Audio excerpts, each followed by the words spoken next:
My name is Sean Loxley. I am 23 years old and in my last year of study at the University of Wisconsin. In mid-October of 2005, I noticed a small flyer inside a cafe advertising a Halloween carnival in Rose Creek Park, 3 miles or so outside the Milwaukee city limits.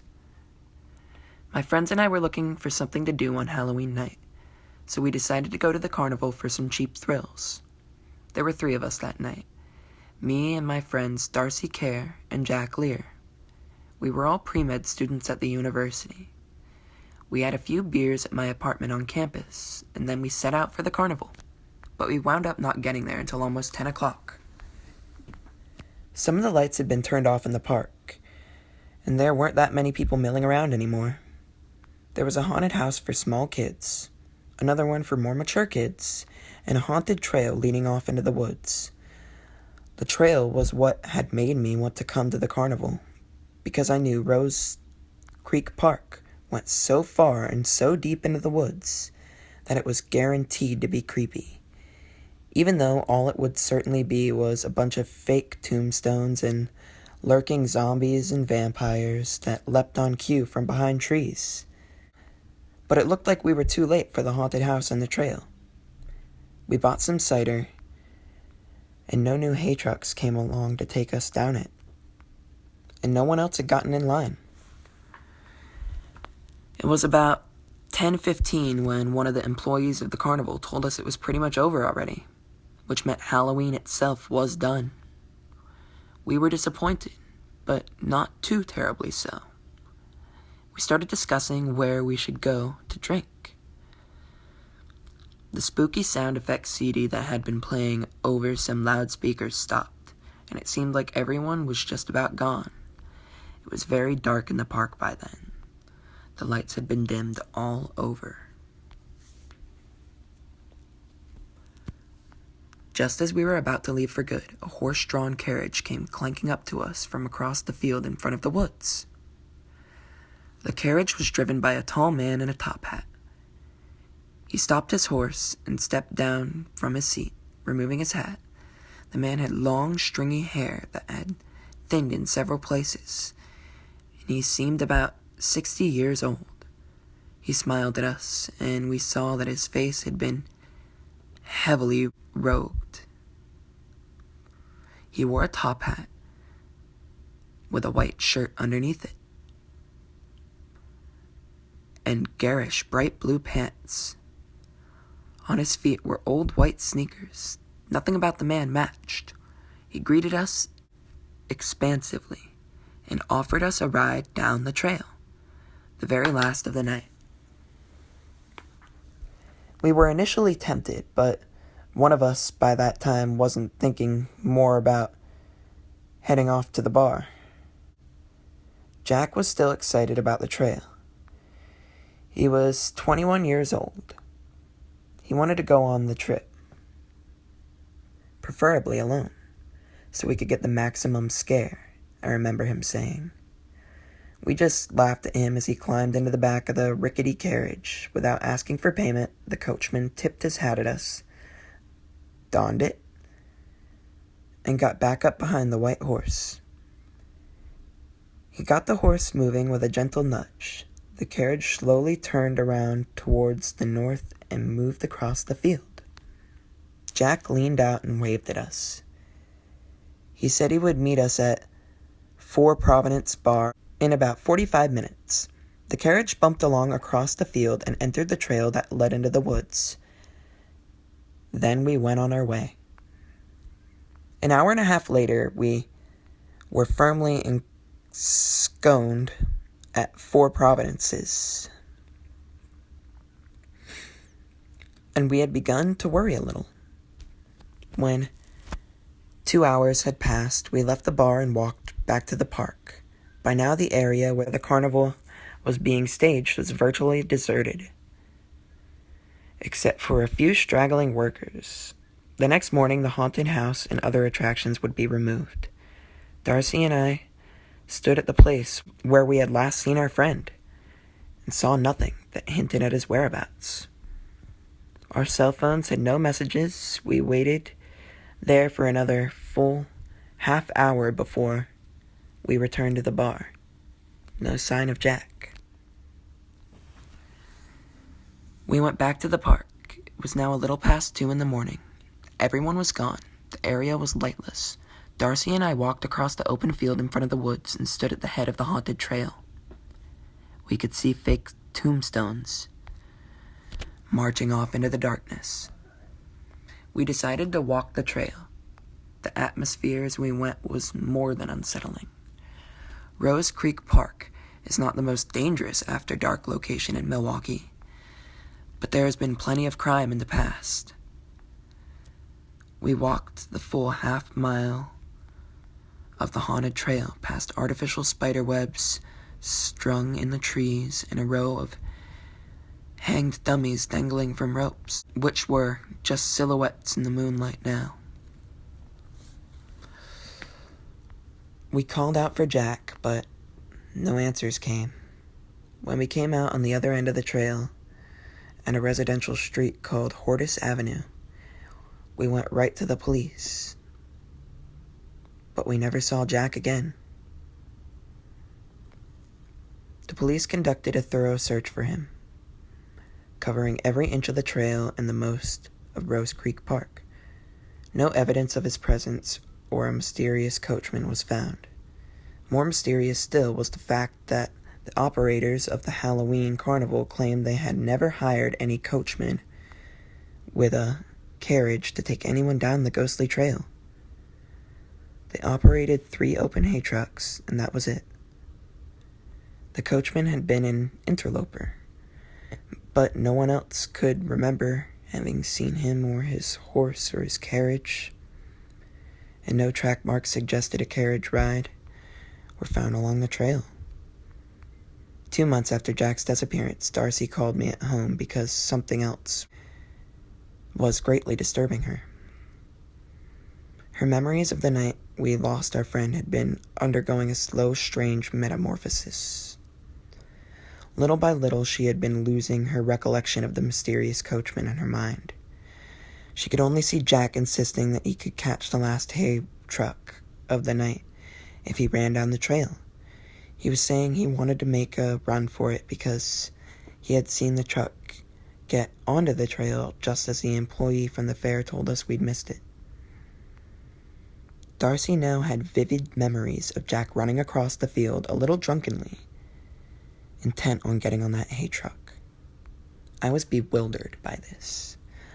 I knew our encounter with the coachman had been real, and I thought Darcy must now be overwhelmed with grief and shock to the extent that her mind was playing tricks on her. But she swore she had all but lost her images of the coachman entirely. The picture of Jack running across into the field alone was quite strong. She couldn't even really recall what story she had told the police. I figured it didn't matter anyway, because nothing would change the fact that the search for Jack was essentially over. Something terrible had happened to him. That was all that mattered. But the more I mulled over Darcy's new story, the more depressed I became. On December 28th, I walked back to Rose Creek Park, to the site of the long-vanished Halloween carnival. It was a little after 9 p.m. I looked at the field where I had last seen Jack, and I began to walk. Inside of 2 minutes, I was at the head of what had once been the ghostly trail, but was now just a pedestrian walking path leading into the woods. It had snowed 2 days before, and there were 3 inches of powder on the ground. The light refracted off the snow cover and gave me plenty of light to walk by. I didn't feel very safe, but I didn't much care about that anymore. As I walked, I could very clearly recall the fake tombstones and artificial spider webs that I had seen 2 months before. I seemed to remember the exact location of each. 10 minutes into my moonlight hike, I turned my head to the right, remembering this was about where Darcy and I had seen a row of 4 stuffed dummies hanging by their necks from the trees. I stopped, stunned, when I saw that the dummies were still there, 15 feet or so off the trail, silhouetted eerily. They had never been taken down.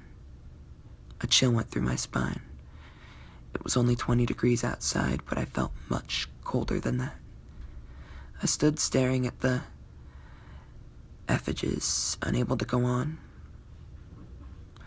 It struck me that there was no snow on the fake corpses' shoulders.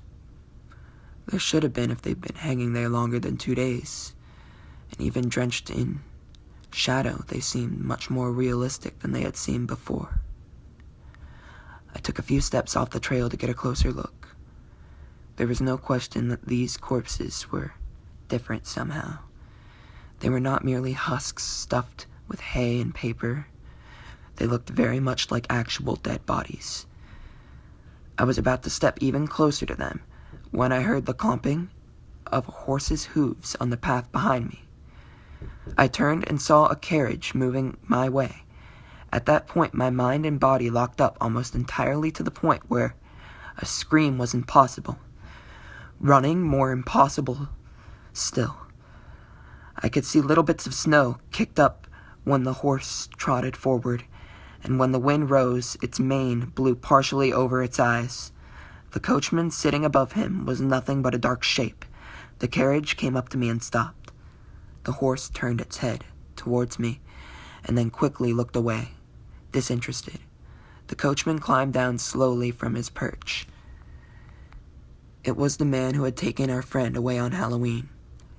He was dressed exactly the same way, down to the top hat and tattered sneakers, his face heavily rogue. He turned to me and removed his top hat and invited me to go down the trail in style. In the back of the coach, there would be no charge, the man said. I managed to speak then, just a few words. I asked the coachman where my friend Jack had gone. The coachman said he would be only too happy to show me. It was just up ahead. He half bowed and stepped back, opening up the door of the coach. But I would not get in, of course. I was not going anywhere with that madman. Seeing my reluctance, the coach put his hat back on his head and continued to smile kindly. He told me that if I did not wish to come voluntarily, he would make it easier to oblige. The next memory I had was sitting in the back of that coach as the horse pulled it down the trail. There was no recollection of getting inside the coach. I was simply there, frozen with fear. I recalled every detail of that trip that then began.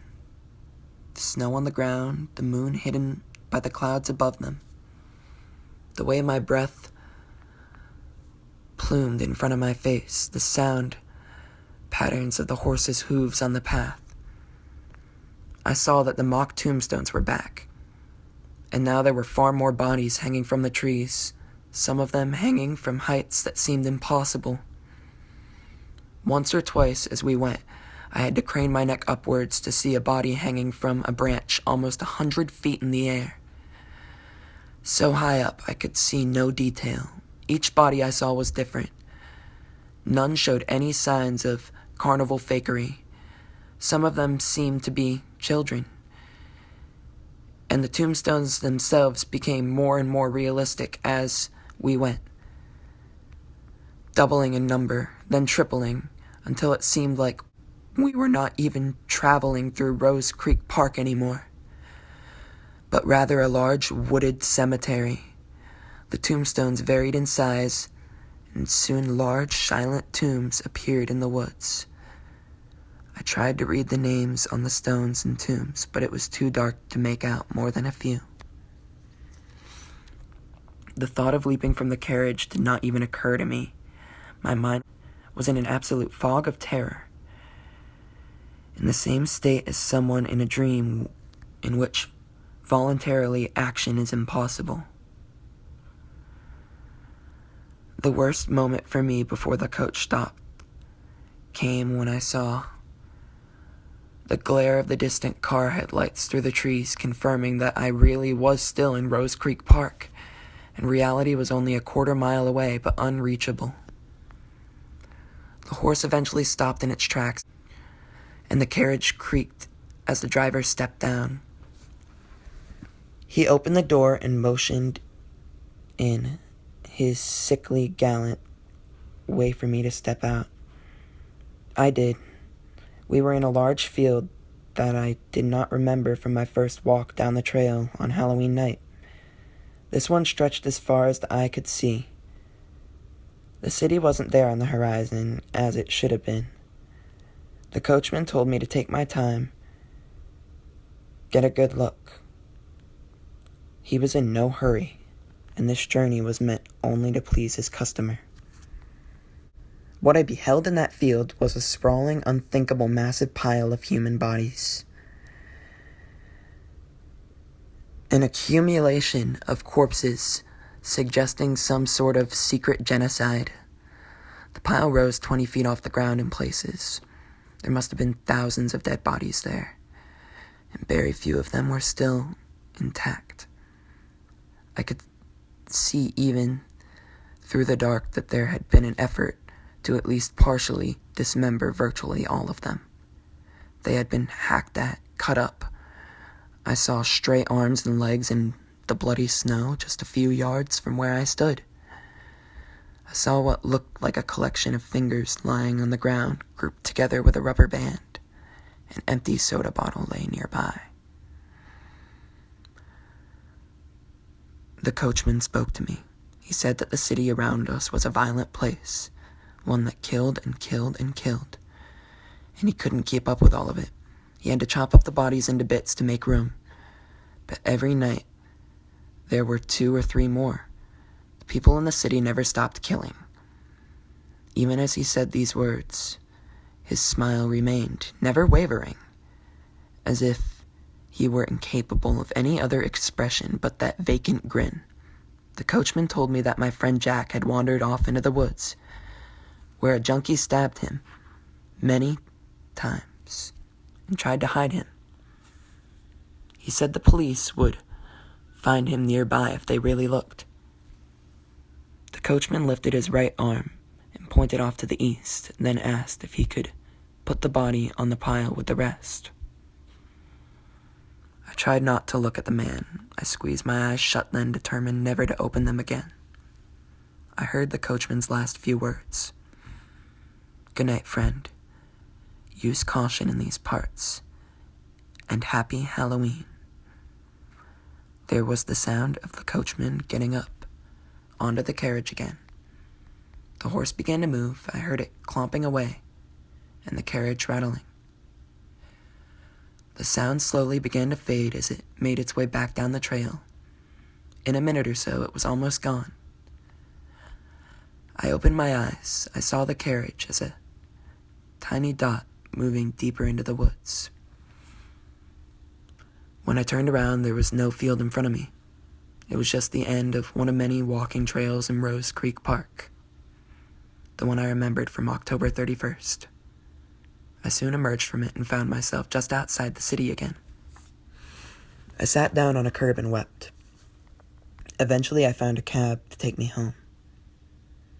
The police found the body of Jack Lear on their own, but not until 2006, roughly where my carriage ride with the coachman had ended.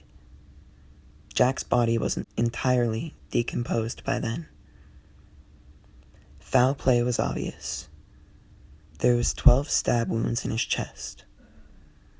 There have been no more Halloween carnivals inside Rose Creek Park.